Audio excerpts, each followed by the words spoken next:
Hans beat Magnus in just 2 moves. Yes, I hear your confusion from my screen.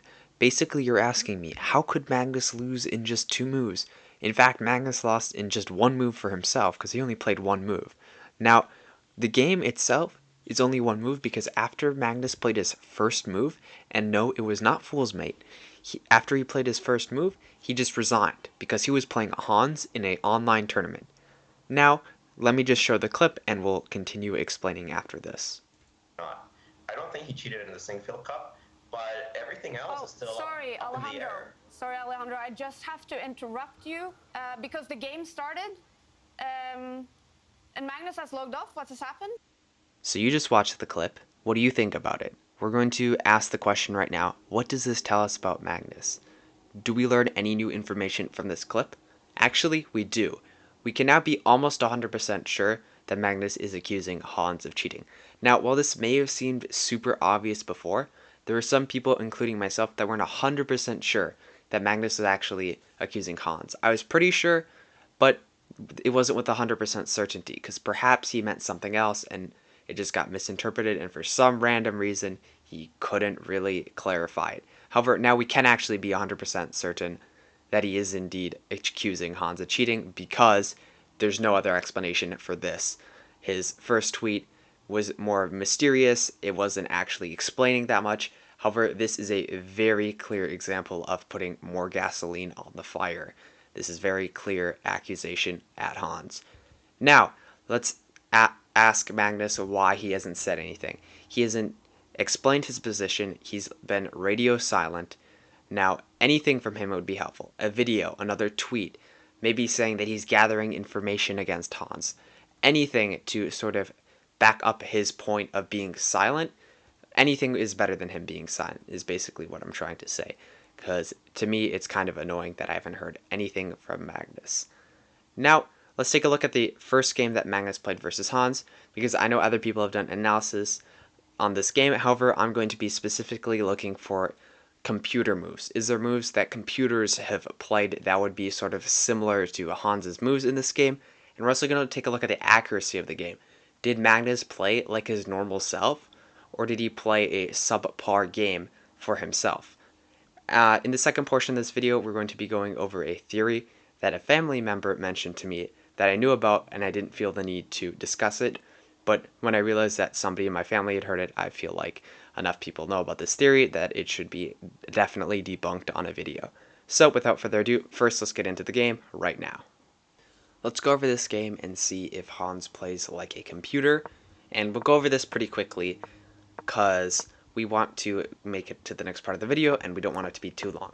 But basically, in the opening, all you should know is that Magnus trades the knight for the bishop, which is normal in the Nimzo Indian defense, and white should do this obviously, but he should probably play knight to f3 first, and instead they equalize on move 9.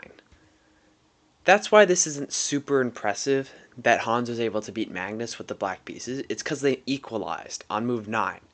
It's still incredible that Magnus just played a subpar opening. He didn't play the best opening. He didn't get an advantage from the opening, which is kind of what you try to do with white, but it's fine. He has these weaknesses on a3 and c3, which become a huge problem for him in the endgame.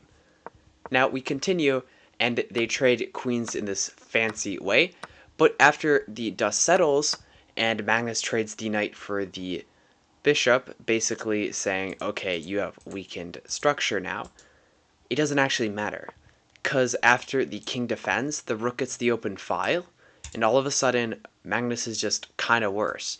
He has this weakness on b3, where the knight can hop in. It's hard to defend these isolated pawns, and these pawns can just be defended by the king. Yes, if Magnus can simplify into an endgame, more so than this, basically where we might trade the rooks and stuff, these can become weaknesses. But these are also weaknesses, and Hans's weaknesses are easier to protect because the king is right here. These weaknesses are hard to protect.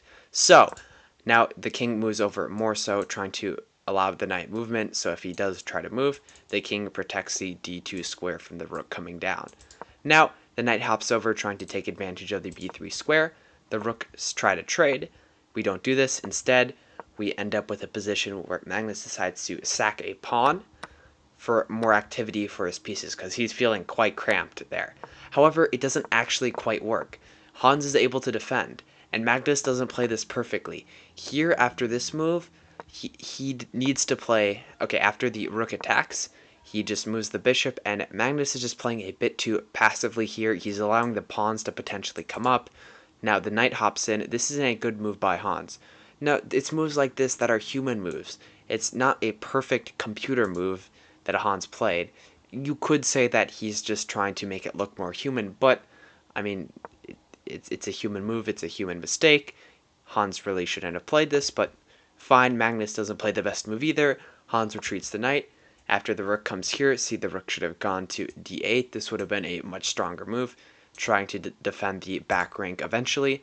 However, this doesn't quite work because now Hans gets another pawn, and after... This is a very nice tactic by Magnus. The point of this being that if rook takes, check, it actually looks like you defend at first from checkmate on the back, but after takes, you cannot move the king up because rook takes, and then queen, and you cannot move your king back because you will lose the rook. So, very nice tactic, and after this, Magnus just takes, the knight retreats, threatening mate again on the back rank. Not exactly, because the rook could come down, but nevertheless, we get this position where Hans is just better. He's up a pawn, he has more activity, and eventually it's just cleanup. There's this cool fork here. And eventually Hans is just winning. He picks up another pawn, and at this point the game's really over. It doesn't matter that he loses these 2 pawns here, because he's got the connected passed pawns. And this is how the game ends. Magnus resigns, and Hans wins the game. Now, there is nothing super suspicious in this game. There is no, like, crazy engine lines. That's why it makes me a bit confused that Magnus accused Hans of cheating in this game. Now, I'm obviously not a grandmaster. However, it's not just me who hasn't seen anything super suspicious in this game, it's also other grandmasters. In fact, the Ali Reza game is more suspicious than this one, if anything. However, this is the one that got him accused of cheating. Basically, Magnus just didn't play amazing in this game like he normally does. He just played okay, and Hans played like a super GM, not playing perfectly, but still playing very good. Now, the issue is Magnus just didn't play so well, but he still accused Hans of cheating. So perhaps Hans is cheating, there's just no evidence. So at this point, again, I'm on Hans's side. So now let's go on to this ridiculous theory. Basically, there's a theory that Hans cheated using vibrating anal beads. Yup, you heard that right. This is a very ridiculous theory, but I mean, I'll just explain how it started out. Basically, there's no evidence that Niemann cheated, but tons of people speculated about how he might have. Now, after Niemann heard about this theory, basically he said he'd strip naked if he has to, just to prove he's not cheating. Now, during a Chessbrah Twitch stream after Niemann's match, the chat offered anal beads as a solution. Now, Canadian Grandmaster Eric Hansen and Amon Hambleton started making fun of it and saying, oh, potentially it could work. And then the German outlet wrote an article about this, and then they theorized that maybe it's actually possible.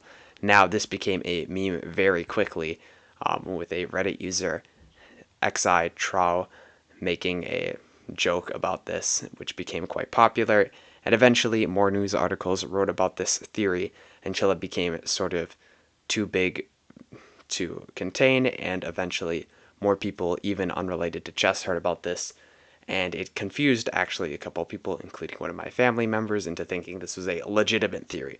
So just to clear it up, it's not a legitimate theory, it's a joke, quite obviously. So if you didn't know that, now you do, and I really hope you didn't think it was a legitimate theory. So now that's it for this video. However, now I've made 2 videos sort of on Hans's side, so if you do end up to be cheating, please don't. Thanks for watching the video, and please subscribe.